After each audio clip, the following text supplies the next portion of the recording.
এই এদিকে আয়।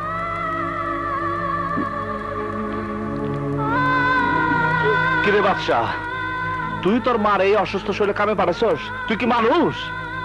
আমি কাম করতে পাঠাই নাই, বুড়ি কেন কাম করতে যাই? মানুষের দেখাইতেছে পোলারে কাম করে খাওয়াই। বাদশা ওরে মারিস না, ওরে মারিস না বাবা। এই অসুস্থ শরীরে কোনো কিছুই গায়ে লাগে না, কিন্তু তুই যদি ওরে আমার সামনে মারস তাহলে এই কষ্ট আমার সহ্য হইব না। ও তো আমার কলিজা সেরা ধন।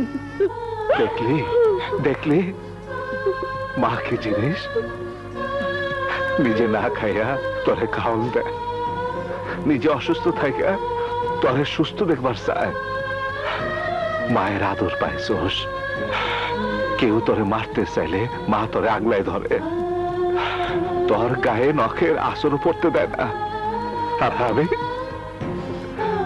আমি জন্মের পর মায়ের বুকের এক ফোঁটা দুধ এই শুকনা জিব্বারে ভিজাবার দেয় নাই। জীবনে জীবনে কোনোদিন আমি মায়ের মুখ দেখি নাই,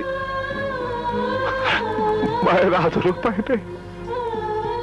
তবু তবু আমার মায়ের স্থান অনেক উপরে, অনেক উপরে। বাবা, তোমার মা কই? আমার মা, আমার মা এইখানে, এইখানে, এই বনে বুকের ভিতরে আমার মা আছে।